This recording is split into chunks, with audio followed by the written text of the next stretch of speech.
Welcome to my YouTube channel language legacy. दोस्तों, आज की इस वीडियो में हम लोग डिस्कस करेंगे W.B. यीस्ट की पोएम द सेकंड कमिंग। लेकिन पोएम की समरी डिस्कस करने से पहले जान लेते हैं पोएट और पोएम के बारे में। W.B. Yeats was born on 13 June 1865 and died on 28 January 1939. He was an Irish poet, dramatist, writer, and politician.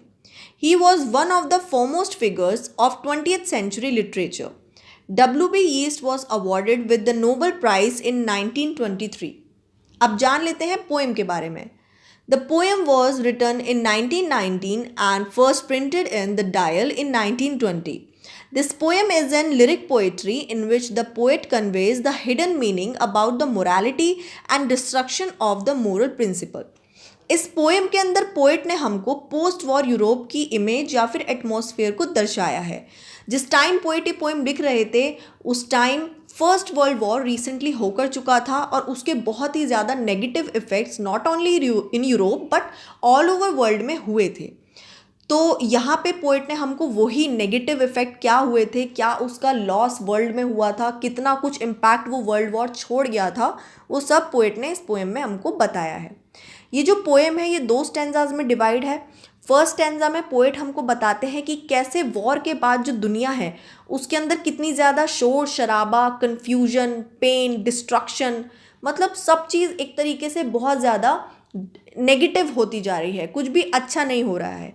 और सेकंड स्टैंजा में पोएट हमको बताते हैं कि कैसे जब वो इस पोएम को लिख रहे हैं, जब अपने थॉट प्रोसेस में एक विजन उनको आता है तो वो देखते हैं कि सेकंड कमिंग होने वाली है। अब व्हाट इज़ सेकंड कमिंग? आज से 2000 साल पहले जब बहुत ज़्यादा पाप बढ़ गया था तो जीसस ने जन्म लिया था, तो उन्होंने वो सारे पाप अपने ऊपर ले लिए थे। अब यहाँ पर जो पोएट हैं वो कह रहे हैं कि अब फिर से पाप बहुत ज़्यादा बढ़ चुके हैं वर्ल्ड के अंदर, तो अब सेकंड कमिंग होने वाली है, यानी दोबारा से जन्म होने वाला है। बट यहाँ पर पोएट को क्या दिख रहा है कि जीसस का जन्म नहीं हो रहा है। उन्हें क्या इमेज दिख रही है कि एक स्पिंक्स क्रिएचर या डिस्ट्रक्टिव गॉड का जन्म होने वाला है इंस्टेड ऑफ जीसस। स्पिंक्स क्या होता है? एक ऐसा क्रिएचर जिसका हेड ह्यूमन का होता है और बॉडी लॉयन की होती है। तो अब बिना देरी किए स्टार्ट करते हैं हमारी poem. Turning and turning in the widening gyre. दोस्तों, जायर का मतलब होता है एक चक्र या फिर गोला।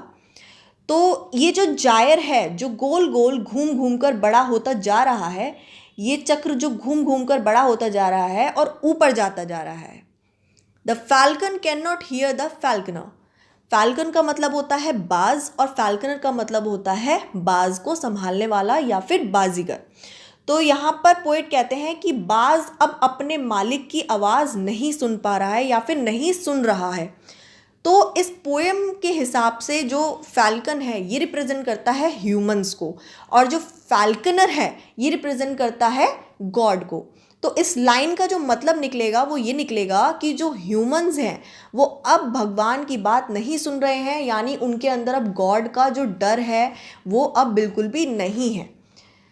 Things fall apart, the centre can not hold, यानी चीज़ें बिखर रही हैं, अराजकता बढ़ रही है, कहीं पर भी लॉ नहीं है। लॉ नहीं है मतलब लोगों के अंदर जब डर ही नहीं है भगवान का, तो उनके मन में जो आ रहा है वो सब कर रहे हैं।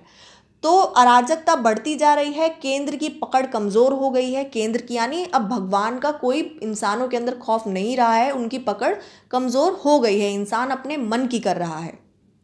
Mere anarchy is loosed upon the world.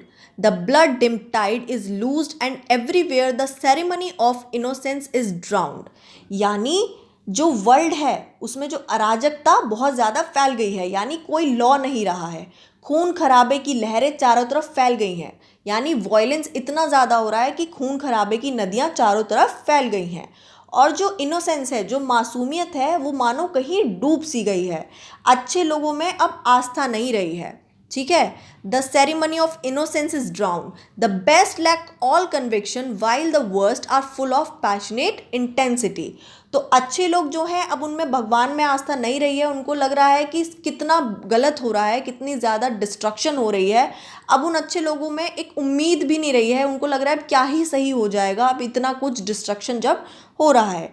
और वहीं दूसरी जगह जो वो बुरे लोग हैं वो अपने जो काम है वो इंटेंसिटी के साथ, पैशनेट के साथ अपने कामों को अंजाम दे रहे हैं। Surely some revelation is at hand.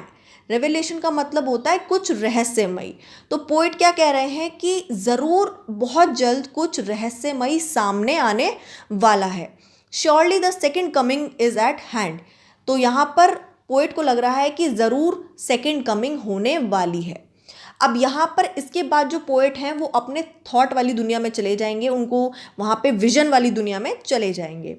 The second coming hardly are those word out when a vast image of spiritus mundi troubles my sight somewhere in sands of the desert, a shape with lion body and the head of a man, a gaze blank and pitiless as the sun, is moving its slow thighs while all about it reel shadows of the indignant desert birds.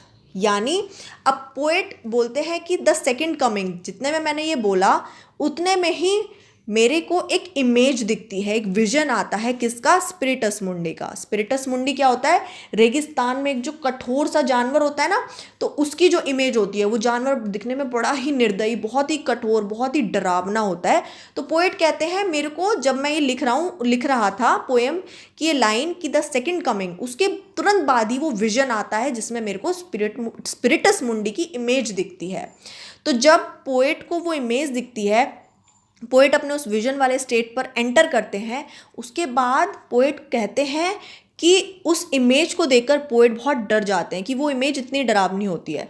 और वो image किसकी थी, वो image थी Spinks की। Spinks होता है एक ऐसा क्रिएचर जिसका हेड ह्यूमन का होता है और बॉडी लॉयन की होती है। तो उस इमेज को देखकर पोएट बहुत ज़्यादा डर जाते हैं। वो क्रिएचर एक रेगिस्तान में स्लोली वॉक कर रहा है और जिसकी आंखों में देखकर ऐसा लग रहा है कि वो सूरज की तरह निर्दयी है, एविल है। कैसे सूरज की तरह, कैसे, जैसे रेगिस्तान का सूरज किसी पे रहम नहीं खाता, ऐसे ही पोएट कह रहे हैं कि वो क्रिएचर दिखने में इतना निर्दयी लग रहा है कि वो किसी पे रहम नहीं खाएगा। और उस डरावने क्रिएचर को देख के वहाँ पर जो बर्ड्स मौजूद थे आसमान में, वो डर के मारे इधर उधर उड़ने लगते हैं, फड़फड़ाने लगते हैं और उनकी जो परछाई है वो ज़मीन में उस स्पिंक्स क्रिएचर के आसपास पड़ती है, जो कि एक और ज़्यादा डरावनी इमेज वहाँ पर बन रही है। The darkness drops again, but now I know that 20 centuries of stony sleep were vexed to nightmare by a rocking cradle, and what rough beast, its hour come round at last, slouches toward Bethlehem to be born. तो अब poet यहाँ पे क्या कह रहे हैं कि वहाँ अंधेरा सा छा जाता है और वो अपने ड्रीम लाइक स्टेट से नॉर्मल कॉन्शियस स्टेट में लौट आते हैं। ठीक है, कि अब जो उनको वो विजन दिख रहा था वो अब धुंधला सा हो जाता है, डार्क सा हो जाता है। तो पोएट अब उस विजन वाली स्टेट से बाहर आ जाते हैं। तो पोएट क्या कहते हैं कि क्रिश्चियनिटी में जो धर्म ग्रंथ है ना, बाइबल, उसके अनुसार जब जीसस एक बार धरती पर आकर मनुष्य के पापों को अपने ऊपर ले चुके थे, लेकिन अभी उस बात को क्या हो गया कि 2000 साल हो गए हैं, तो अब सेकंड कमिंग होने वाली है। तो पोएट कहते हैं कि पाप इतने बढ़ चुके हैं, इसीलिए अब यहाँ पर सेकंड कमिंग होने वाली है। लेकिन इस सेकंड कमिंग के अंदर जो जन्म है वो जीसस नहीं ले रहे हैं, ये डरावना क्रिएचर ले रहा है। और ये क्रिएचर अपनी, ऐसा लग रहा है मानो ये 2000 साल की नींद से सोकर उठा हो, कठोर नींद से। ठीक है, और अब वो अपने उस स्लीप से बाहर निकलकर हमारी ओर बढ़ रहा है और अब वो बेथलेहम की ओर बढ़ रहा है जहाँ पर जीसस का जन्म हुआ था। तो यहाँ पर पोएट कह रहे हैं कि अब सेकंड कमिंग होने वाली है, बट इस बार जीसस जन्म नहीं लेंगे। इस बार क्या लग रहा है कि स्पिंक्स का, उस डिस्ट्रक्टिव गॉड का जन्म होने वाला है। तो आई होप आपको इस पोएम की समरी समझ आई हो, और अगर आई हो तो do like, share, comment and subscribe to my YouTube channel language legacy.